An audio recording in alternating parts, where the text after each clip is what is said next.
नमस्कार बच्चों, स्वागत है आप सभी का आज के इस वीडियो में। तो आज है क्लास 9 कोर्स का दूसरा दिन और आज हम प्रश्नावली 1.3 और प्रश्नावली 1.4 देखने वाले हैं। इनके जो क्वेश्चंस है वो कैसे बनेंगे बिल्कुल बेसिक तरीके से क्लियर किया जाएगा। और अगर आपने प्रश्नावली 1.1 और प्रश्नावली 1.2 की वीडियो नहीं देखी है तो आप हमारे चैनल के डिस्क्रिप्शन में जाकर वो वीडियो देख सकते हैं और अपनी पढ़ाई स्टार्ट कर लीजिए, क्योंकि अब स्कूल खुलने लगे हैं। और अगर आप शुरू से ही आगे होना चाहते हैं, मतलब कि अपने क्लास में आप आगे होना चाहते हैं, तो फिर आपको अभी से पढ़ाई शुरू करनी होगी। और अगर आप कोई प्लेटफॉर्म तलाश रहे हैं तो सबसे आसान तरीका आप हमारे चैनल को सब्सक्राइब कर लीजिए और हमारा जो कोर्स स्टार्ट हुआ है उस कोर्स के साथ जुड़कर बिल्कुल फ्री में आप अपनी तैयारियाँ कर सकते हैं। इससे आपको काफ़ी सारी बेनिफिट्स भी मिलेंगे, जैसे कि सभी चैप्टर्स के free PDF notes, unsolved question papers और एग्ज़ाम के टाइम बिल्कुल परफेक्ट परीक्षा में आने वाले जो क्वेश्चंस है, सिलेक्टेड क्वेश्चंस, वो सभी प्रोवाइड किए जाएंगे। तो आपको अभी से चैनल को सब्सक्राइब कर लेना है और बिल्कुल से इस कोर्स का हिस्सा बन जाइए।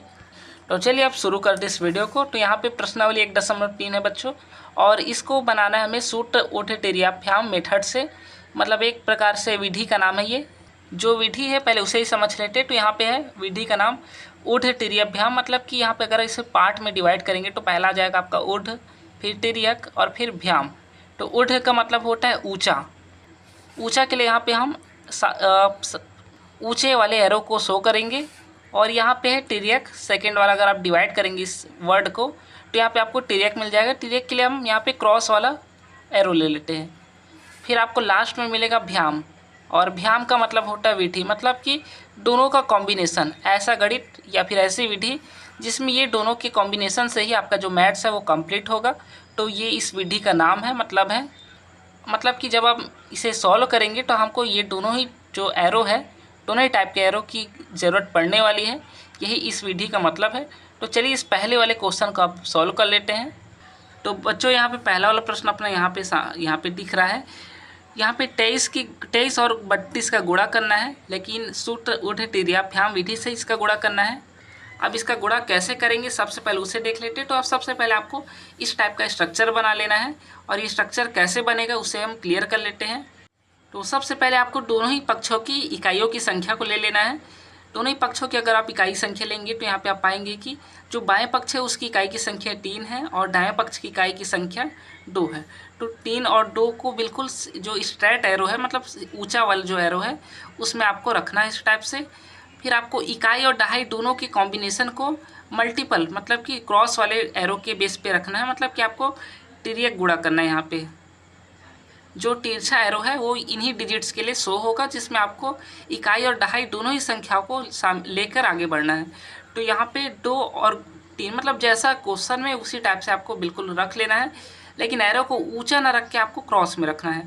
अब जब लास्ट में आप पहुँचेंगे तो यहाँ से आपको दोनों ही पक्षों की जो दहाई वाली संख्या है, मतलब कि यहाँ से पहले में 2 और सेकंड में आपको 3 मिल जाएगा। दोनों ही संख्याओं को जो स्ट्रेट एरो है, मतलब कि जो ऊंचा वाला एरो है, उस बेस पे रखना है। तो इस टाइप से आपका स्ट्रक्चर बन जाएगा। आपको एग्जाम में ज़रूर से इसे बनाना है और ये काफ़ी ईजी भी है बनाना। उसके बाद आपको नीचे से एक लाइन खींच लेना है, एक लाइन और खींचना है थोड़ी स्पेस में, क्योंकि आप यहाँ पे एरो का का मतलब है गुणा करना, मल्टीप्लाई करना। तो जब आप 3 का गुणा 2 से करेंगे तो यहाँ पे आपको 6 मिल जाएगा, 3 दूना 6। फिर यहाँ पे आपको गुणा फिर से करना है, जहाँ पे एरो है, जिसके भी संख्या के सामने एरो है वहाँ पे आपको गुणा करना है। तो जब 2 का गुणा आप 2 से करेंगे तो यहाँ पे आपको 4 मिल जाएगा। चूँकि इस वाले में डबल एरो है तो यहाँ पे आपको बीच में प्लस ऐड कर लेना है। और उसके बाद आपको 3 का गुणा 3 से करना है तो यहाँ पे आपका 9 आ जाएगा। इसी प्रकार से आपको यहाँ भी गुणा करना है। तो 3 का गुणा 2 से करेंगे तो 6 आएगा। अब इसे जोड़ लेना है, 6 वैसे ही रहेगा। 9 और 4 को जब आप जोड़ेंगे तो ये 13 मिलेगा, लेकिन 13 पूरा ना लिख के यहाँ पे हमें 3 लिखना है, और एक जो हासिल वाला है उसे आप कहीं भी यहाँ पे रख सकते हैं।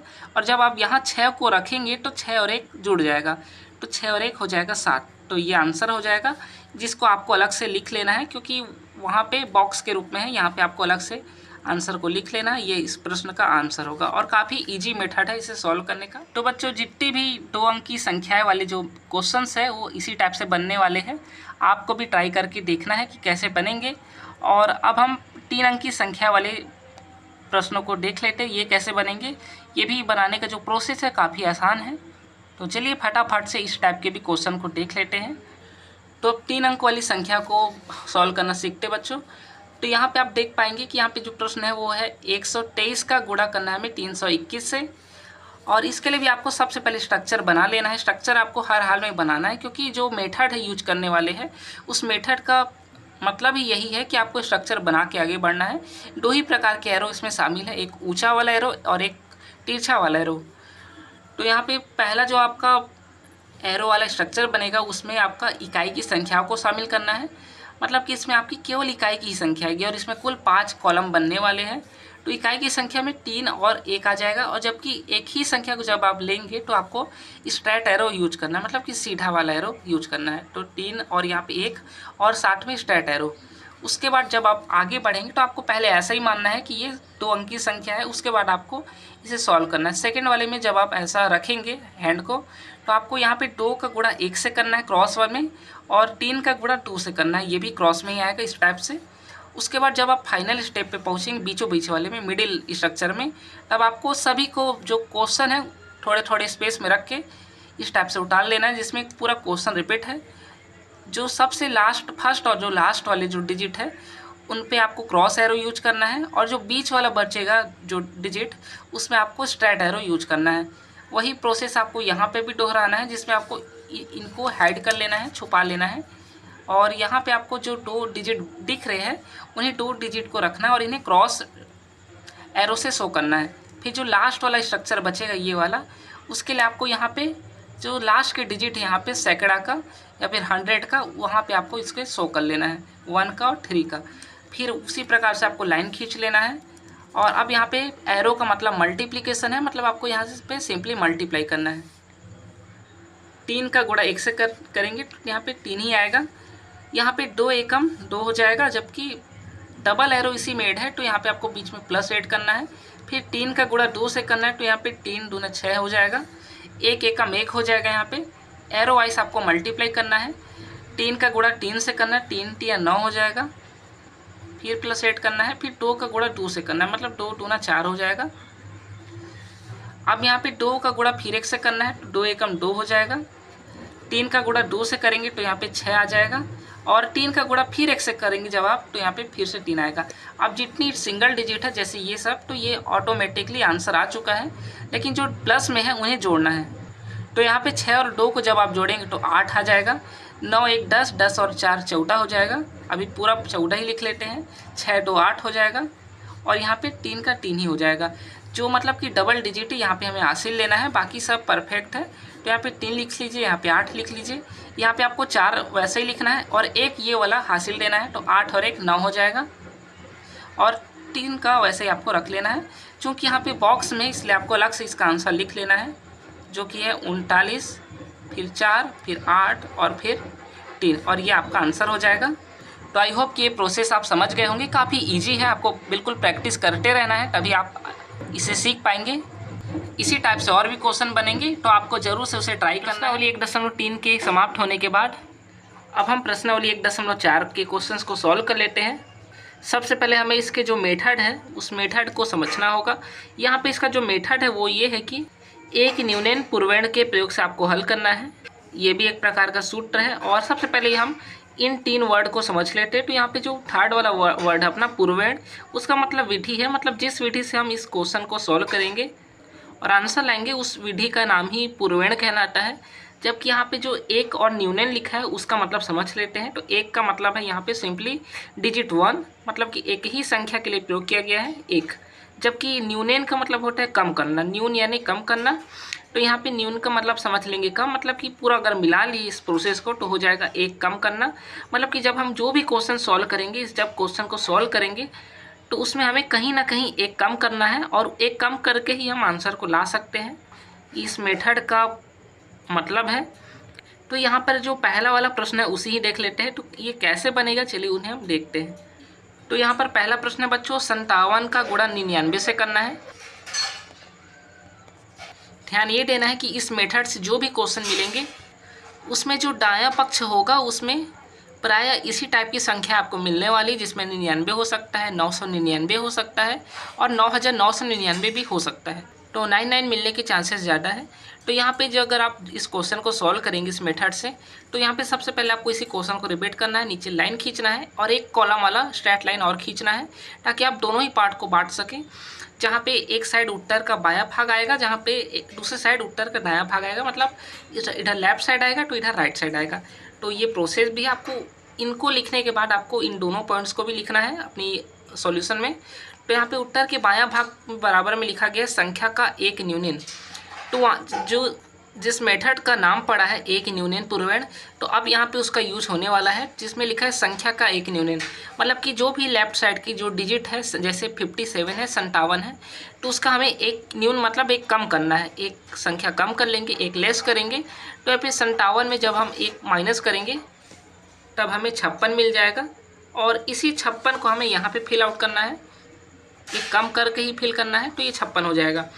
अब उत्तर का दायां भाग को फिल करने के लिए इसके मतलब को समझ लेते हैं। यहाँ पे लिखा गया है संख्या माइनस में बाएं वाली संख्या।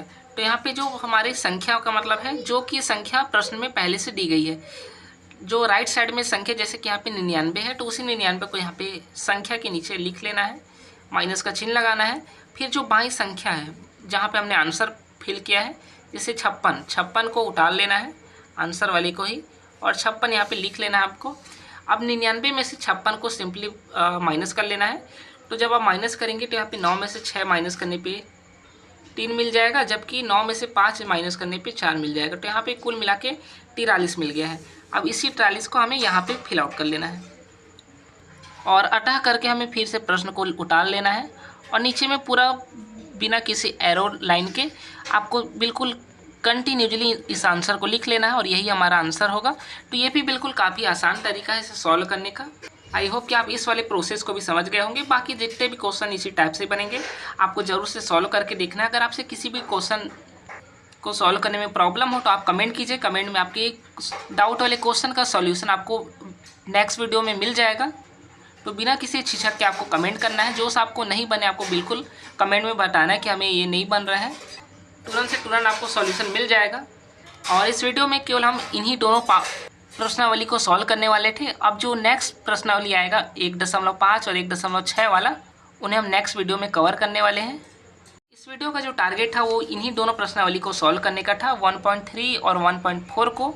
तो हमने कर लिया है, और आई होप आप समझ भी गए होंगे कि कैसे इन्हें सॉल्व करना है। काफ़ी ईजी ट्रिक है सॉल्व करने की, इसलिए अपनी स्टडी स्टार्ट कर लीजिए, नोट्स बनाकर आगे बढ़िए, और ज़्यादा से ज़्यादा लोगों तक ये वीडियो शेयर कीजिए।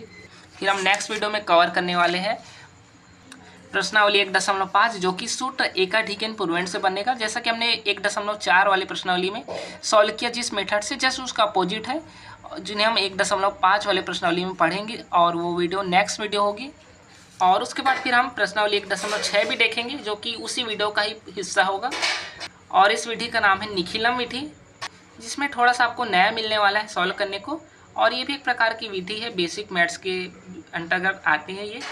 खैर हमें इन सबको नेक्स्ट वीडियो में देखना है, इसलिए इतना काफ़ी है। और अगर आपको वाकई में समझ में आया है तो आपको ये सेकंड वाले क्वेश्चन का आंसर आपको बनाकर कमेंट करना है। हम कमेंट में चेक करेंगे कि आपने सही बनाया या नहीं बनाया है। तो आपको ज़रूर से सेकंड वाले क्वेश्चन को सॉल्व करना है, और इसका आंसर जो भी आएगा उसे आपको बिल्कुल ईमानदारी से कमेंट करना है। इस वीडियो को लाइक कर लीजिएगा, चैनल को सब्सक्राइब कर लीजिए, और अगर आप व्हाट्सअप चैनल फॉलो करना चाहते हैं तो आपको कमेंट सेक्शन पे वो मिल जाएगा, जहाँ वहाँ से आप जाके फॉलो कर सकते हैं। फिर मिलेंगे नेक्स्ट पार्ट में। धन्यवाद बच्चों।